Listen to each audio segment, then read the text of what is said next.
एक दिन बालवीर को उसके घर पर एक मैप मिलता है। उस मैप में एक भूतिया गुफा होता है जिसके अंदर की बहुत ही सारा खजाना होता है। बालवीर उस खजाना को लेने के लिए विवान को अपने साथ ले लेता है और वो जंगल के रास्ते से गुफा के ओर जाने लगते हैं। आगे उन्हें एक गुफा मिलती है और वो दोनों उस गुफा के अंदर चले जाते हैं। गुफा के अंदर बहुत ही सारे खजाने होते हैं और वो दोनों उस खजाने को ले लेते हैं। फिर वो आगे जाकर आराम करने लगते हैं। तभी उन्हें पता चलता है कि इन दोनों में से कोई एक भूत बन गया है। दोस्तों, क्या आप लोग बता सकते हैं कि इनमें से भूत कौन है? तो अच्छे से देखिए, सोचिए और मुझे अपना जवाब कमेंट करके बताइए।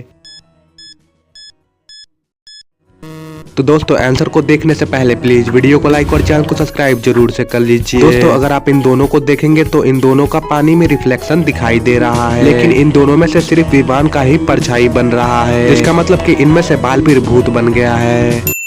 दोस्तों, यहाँ पर आपके सामने 3 लोग पिंजड़े में कैद है और ये लोग यहाँ से बाहर ना निकल सके, इसके लिए विवान के ऊपर बर्फ रखी गई है, ज्वालापरी के ऊपर आग लगाई गई है और बालवीर के ऊपर खतरनाक बिच्छुओं को रखा गया है। तो दोस्तों, अब आप लोग बताइए कि इनमें से यहाँ से कौन बच सकता है? तो अच्छे से देखिए, सोचिए और मुझे अपना जवाब कमेंट करके बताइए। दोस्तों, इन तीनों में से यहाँ से ज्वालापरी ही बच सकती है क्योंकि वो खुद आग से बनी हुई है, इसलिए उसे आग से कोई भी खतरा नहीं होगा। एक दिन रात में बालवीर और उसके दोस्त हाइड एंड सीक खेलते हैं और विवान को इन सबको खोजना होता है। सभी कोई इधर उधर चला जाता है। विवान उन्हें खोजते हुए एक पुरानी सी हवेली में चला जाता है। वहाँ जाते ही विवान वहाँ पर फंस जाता है। विवान को दीवार पर एक बटन दिखाई देता है और विवान उस बटन को दबा देता है। बटन को दबाते ही वहाँ पर एक सीक्रेट लॉक आ जाता है। लॉक में 4 बटन होते हैं, लेकिन इनमें से कोई एक बटन अलग है। तो दोस्तों, अब आप लोग बताइए कि विवान को कौन सा बटन दबाना चाहिए? तो अच्छे से देखिए, सोचिए और मुझे अपना जवाब कमेंट करके बताइए।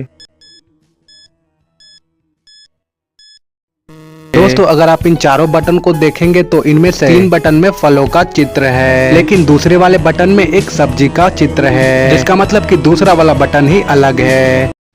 दोस्तों, यहाँ पर तिमनासा और जेठालाल कुछ इस सिचुएशन में फंसे हुए हैं जहाँ पर ये दोनों पटरी के मदद से हवा में लटके हुए हैं। दोस्तों, आप लोग इन दोनों को ध्यान से देखिए और बताइए कि इनमें से कौन बच सकता है। तो अच्छे से देखिए, सोचिए और मुझे अपना जवाब कमेंट करके बताइए। तो दोस्तों, आंसर को देखने से पहले प्लीज वीडियो को लाइक और चैनल को सब्सक्राइब जरूर से कर लीजिए। दोस्तों, इन दोनों में से तिमनासा ही बच सकती है क्योंकि तिमनासा एक परी है, वो उड़कर भी यहाँ से बच सकती है, लेकिन जेठालाल एक आम इंसान है।